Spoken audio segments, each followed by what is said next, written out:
Hello, we're going to be in Exodus chapter 2 today. This has really got some exciting things in it, I think. I've been amazed in reading Rashi how different Jewish interpretation is from Christian interpretation, and I'll try to mention some of those Jewish ones here and there. I think they're really something. Now, a man from the house of Levi went and married a daughter of Levi. Now, we learn from Exodus chapter 6, verse 20, that his name was Amram, and his wife's name was Jochebed. Now, we also have them named in Numbers 26:59. It mentions that she is his father's sister. So, Amram married his aunt. Now, the rabbis go berserk here. They say she's 130 years old and that God made her beautiful again. And because, see, they're a little nervous about the incestuous relationship here that's forbidden in the book of Leviticus later on. But Leviticus wasn't given yet. This was somewhat common, we know, of these families intermarrying, as we see in the book of Genesis. So, obviously, Amram married a much older lady. But she was not barren. She had two earlier children, of course, we learn, and that would be Miriam, who was the firstborn. We learn her name in Exodus 15:20. And then 3 years before Moses was born, before this edict of Pharaoh, we have Aaron being born. They're introduced a little bit later in the story, of course. Exodus 7:7 is where we learn that Aaron was 3 years older than Moses. So here we have this priestly line, this priestly couple. So Moses is of the tribe of Levi, which would later become a priestly tribe. Not yet, but later would. Okay, and this woman conceived and bore a son. She already had two. And when she saw that he was beautiful, she hid him 3 months. Now, I wonder if that means if he was ugly, she would have thrown him in the river. I don't know. I've never met a mother yet who had an ugly baby. Have you? Now, the rabbis say this means that the Egyptians knew when that Jochebed and Amram had got back together, and that Moses was born 3.5 months premature. And that's how she could hide him for 3 months. I don't think any of that's here in the text. Now, notice it says, but when he could no longer be hidden, and obviously he was crying too loud at 3 months old, couldn't hide as easily as an infant, she got him a wicker basket. Now, this basket is a unique Egyptian word. Wicker is probably good. It's a papyrus. Now, bulrush is okay. We're not sure what kind of reed it is, but it's a river reed. We learn from the book of Isaiah, chapter 18, verse 2, that the Egyptians made sea-going ships out of these reeds. And so they were later be a writing instrument of papyri.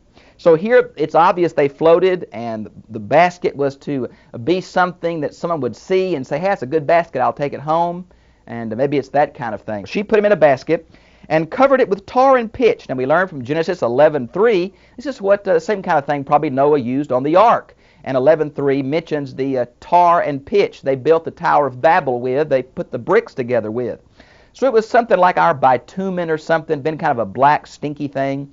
The rabbis say she put it on the outside so that the baby Moses wouldn't smell it on the inside. Maybe so. Maybe to keep the crocodiles away, I don't know. Covered it with tar and pitch, and then she put the child into it and set it among the reeds. Now, here's another Egyptian word. It's the word suf. Now, later in the book of Exodus, Exodus 13:18, this is the very same word that's translated Red Sea. It really should be Sea of Reeds. Now, when we get to that chapter, we'll talk about the different theories for the root of the Exodus. If it's the reeds that grow in fresh water or brackish water, that seems to imply one locale. But from the book of Jonah, this same word suf is used for saltwater seaweeds, and so it could very well be the upper part of the Red Sea as we know it today. But we're just not sure, and I'll cover that in detail when I get there. By the bank of the Nile. This is a unique Egyptian idiom by the lip of the river. Now, the reason I'm putting this genuine Egyptian words in here is to show you this account is historical. I mean, this really is not made up by some later person. This has Egyptian idioms, Egyptian terms, and so it's obviously a historical account. And his sister stood at a distance to find out what would happen to him. Now, this seems to imply they were planning this. Now, many children, I'm sure, were put in the river. Why? Because in verse 22, they were commanded to. All the Egyptian people would do it. But also, this was a way of kind of exposing the child. Later on in Rome, they'll put them on the garbage heap. It's something like in our day of putting your child on the doorsteps of an orphanage or on the doorsteps of a hospital or the doorstep of a rich family, something like that. And apparently, since Miriam is going to watch, we learn her name from Exodus 15:20, the mother apparently was planning this, hid the baby in the bulrushes. The Pharaoh's daughter's going to come by. Maybe she came by there every day. The mother's hoping she'll have pity.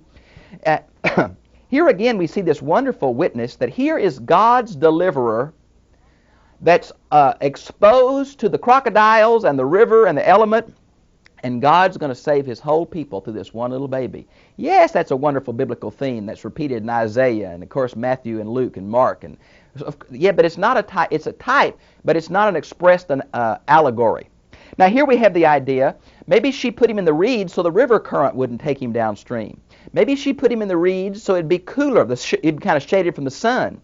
Maybe she put him in the reeds because that's where Pharaoh's daughter came. Now, watch this. And then the daughter of Pharaoh. This is Ramesses, which is the son of Ra, the second's daughter. He had 59 daughters. Oh my, what the bathroom must have been like in ancient Egypt early in the morning, huh? Came down to bathe at the Nile. Nile being a river god, maybe it was a religious purpose like the Hindus do in the Ganges River, we're not sure. With her maidens walking alongside the Nile. Now, the rabbis pick up on every little unusual thing in the Hebrew text. And they say these girls were going down there to kill themselves or something. I think it's really far-fetched. Obvious to me, she's going down there with her entourage to bathe. They hear this little baby crying. She sends one of the girls out to get it, comes back. It's a little Hebrew boy. Now, how do they know? Well, maybe the diaper was such to show it was a Hebrew. Maybe Moses was circumcised in a unique way. Now, we know Egyptians were circumcised, but when and how is the question. So maybe the Hebrews had a unique way of circumcising it, and she saw that. Now, he sure didn't cry in Hebrew, so maybe his hair was cut in a unique way. I just don't know. Maybe the wicker basket idea and knowing the decree to throw the kids in the river was the idea, but she recognizes a Hebrew. And she says that in verse 6. Then his sister said, Pharaoh's daughter. The rabbis here say that they tried to find an Egyptian nurse, but Moses, being holy, wouldn't suckle an Egyptian woman. Oh, yuck. I think this shows something quite else. By the way, I was going to mention to you, in verse 6 it says she saw the child. The literal Hebrew is she saw it, the child. The rabbis say that what she saw was the Shekinah glory in the basket with baby Moses. Makes for a good story, as good as Cecil B. DeMille, isn't it? Now, notice it says then, shall I go and call a nurse for you from the Hebrew women that she shall nurse the child? And Pharaoh's daughter said, go ahead. Now, the Jews would have loved this. Here's a good example of the Hebrews out-tricking the Egyptians. Here Jochebed's going to be paid for nursing her own child. And obviously, these years that she nursed, you say, how long did she nurse it? Well, we know from the ancient world that really a child of 3 or 4 being nursed was not unusual. So maybe that long. And of course, I'm sure all these young years, Jochebed was singing the songs of Zion to this child and telling him about the traditions of Yahweh. I'm assuming that Jochebed is the source of Moses' training, not the Kenite theory of Jethro, the Midianite priest, later on. But I'll discuss that when we get to Jethro. So she nurses it, and Pharaoh's daughter said, take care of this child for me. She's going to adopt it. There's been many speculation about who this Pharaoh's daughter was, and some say this and some say that. But I want to tell you one thing. She was a woman liber, and I guarantee you that. Notice she went against her daddy's order to kill all the Hebrew children. She claims raised this child as her own, obviously without a husband. Boy, she was a strong-willed woman, I want to tell you, defied all the authority. I'm keeping this kid, and if you don't like it, that's tough. And I think we're going to see Pharaoh's attitude toward this child. When Moses found out to kill an Egyptian, he is immediately tried to be killed by Pharaoh, which so Pharaoh never really accepted this child. But this was a strong-willed daughter and got her will. He grew up in the palace anyway. So the woman took the child home and nursed him. The child grew, and she brought him to Pharaoh's daughter, and he became her son. And she named him Moses and said, because I drew him out of the water. Been a lot of fight here. What does Moses mean? Well, it could come from the participial form of a Hebrew word to draw out of. And that seems to be the popular etymology that's recorded in the last part of verse 10. But the question comes, would an Egyptian Pharaoh's daughter use a Hebrew name for a child? Maybe so, because the child was Hebrew. But it seems to me much more logical if the word Moses has an Egyptian origin instead of a Hebrew origin. Now we know from the term Tutmoses, son of Thoth, and we know from the term Ramesses, son of Ra, that Moses, spelled in several different ways, can mean son of. So that seems to be the Egyptian background, and maybe there is a sound pun, which the Hebrews love to do, on I drew him out of the river, and also on son of. And so maybe this dual aspect. Now between verses 10 and 11, and I picked this up in a little book that I just love so much. I really like the Zondervan Bible Study Guide series. And a friend of mine from Southwestern Seminary, Dr. Huey, mentions that between verses 10 and 11 is assumed a 40-year period. And between verse 22 and 23 is assumed a 40-year period. Much about the early life of Moses, as far as his internal motives, we learn not from this account in Exodus, but from Stephen's speech in Acts chapter 7, and from the book of Hebrews, particularly chapter 11, we learn some of at least the interpretation of Moses' inner motives. And since I believe that New Testament's inspired, then I, of course, accept that. We don't learn all of that from here, but we pick up a lot from the New Testament. So, and the reason I said that is the New Testament divides Moses' life into 3 40-year periods. 40 years with Pharaoh, 40 years in the desert, 40 years with the children of Israel. And so he was academically prepared and experientially prepared for his task that God called him to. Now, verse 11. Now, it came about in those days when Moses had grown up. You might want to see Acts 7:23, it says 40 years old, that he went out to his brothers and looked upon their hard labors. Now, the term went out to his brothers and looked upon, this is a term that means to look on with great emotion, to look on with great empathy. Somehow he knew that he was a Hebrew and not an Egyptian. Either his Pharaoh adopted mother had told him, or he had learned it from Miriam and his mother, who may have kept in contact some way. But he knew who he was. Now, some say, the rabbis begin to say here, he felt a divine call and mission to deliver his people. Even some Christian commentators who are nervous about Moses killing somebody say he did it because of God's command. Now, it seems to me that he is going to try to deliver his people, or at least to help them. It's kind of like Abraham trying to help God by taking Hagar, his wife's Egyptian handmaiden. Moses is going to try to do maybe what he felt God wanted him to do, but in his own strength, and it's going to issue in a disaster. Now, it seems to be the predetermined plan of God that he has 40 years desert experience before he takes the children back to the same area and helps them live 40 years there. But anyway, even though it was in the plan of God, how do you explain Moses killing somebody in God's name, right? That's been a real problem, and so the rabbis take it one way, and most Christian commentators take it another. This becomes a big issue in Augustine's books on morals, as does the lying earlier. Now, he saw an Egyptian beating a Hebrew, one of his brothers. Now, we learn from Hebrews 11:24 and 25, gives us insight into this. He felt the call of God. The rabbis here say that, well, they go into an elaborate deal, that there was a Hebrew slave and there was an Egyptian taskmaster, and the taskmaster wanted to make love to the Egyptian slave's wife, so he sent the slave out to work all day, and the slave knew what was happening, so the Egyptian taskmaster broke into his home and seduced his wife by force, and he came home and saw her, and the Egyptian taskmaster started beating him and beat him all day, and Moses knew that and killed him because of that. They're trying to justify Moses' murder, what they're trying to do. Now, notice it says, and so he looked this way and that, and when he saw there was no one around. Now notice Moses knew this is premeditated murder. He's looking around to make nobody sees it, and he struck down the Egyptian. Now the Egyptian was beating a Hebrew slave, but here's an intensification. He kills the Egyptian. Now probably hand-to-hand combat was a regular part, the physical training was a regular part of the Egyptian young princes. And so he had the best karate training available in his day, and boy, he whackoed this Egyptian with it right here, and hid him in the sand, obviously a shallow grave there.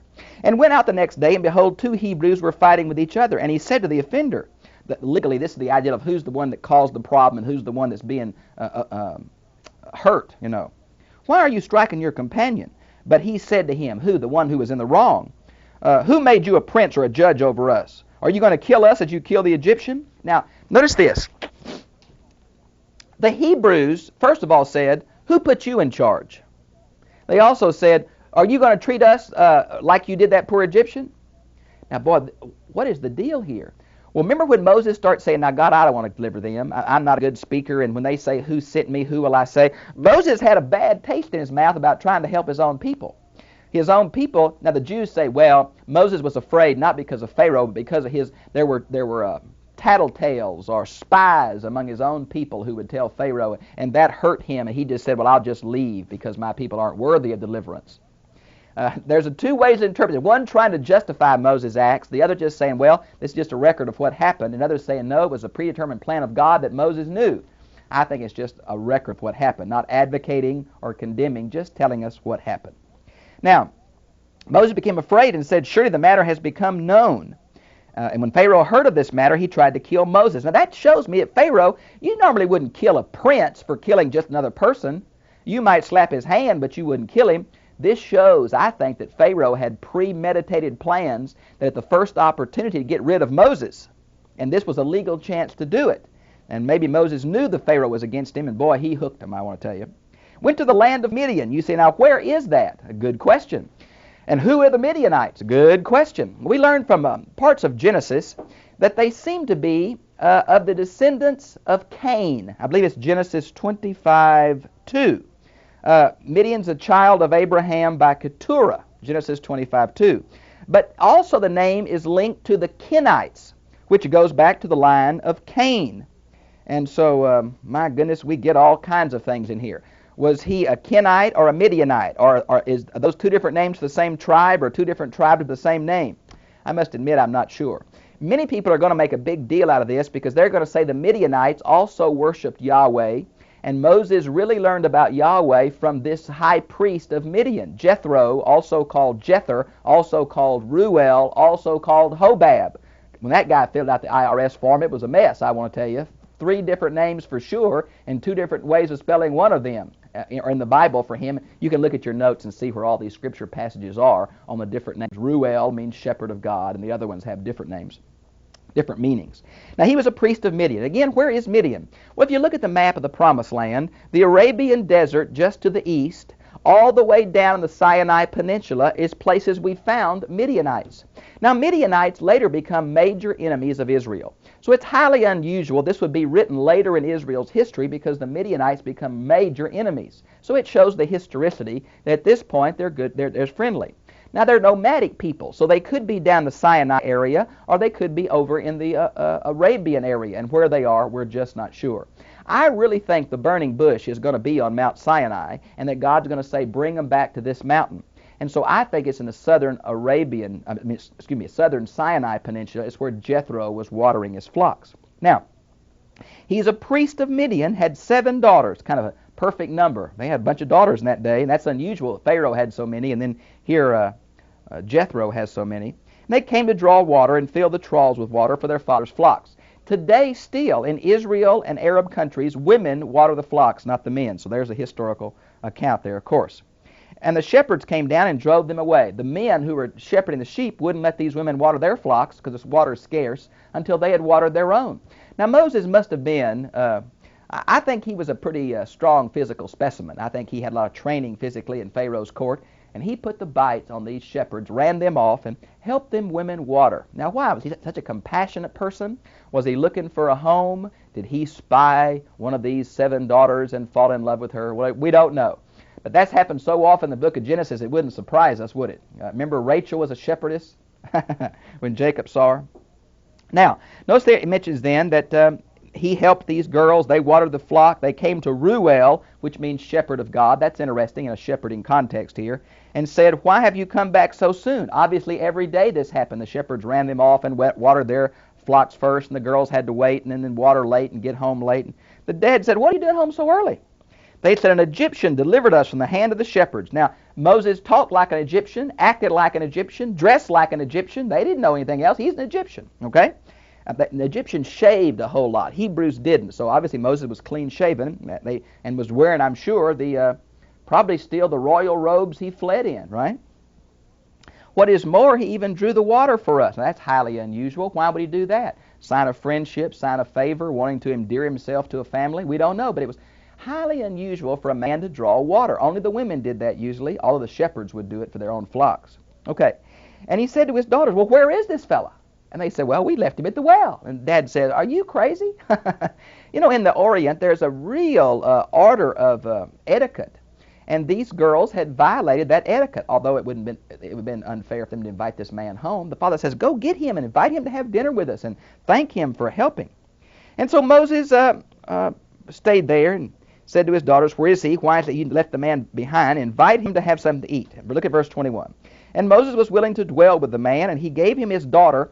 Now the word Zipporah means a little bird, maybe a little, some say a warbler. Some say she chirped all the time.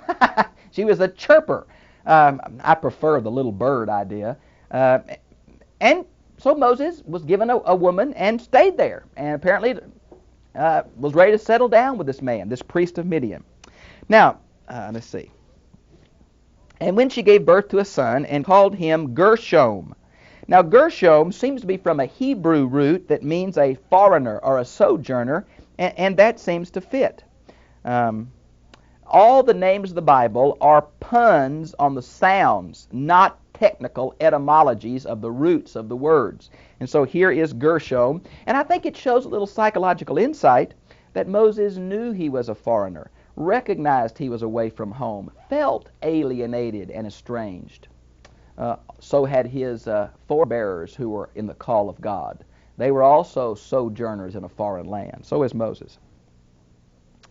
Okay, look at verse 23. By the way, it seems to be a 40-year period between verses 22 and 23.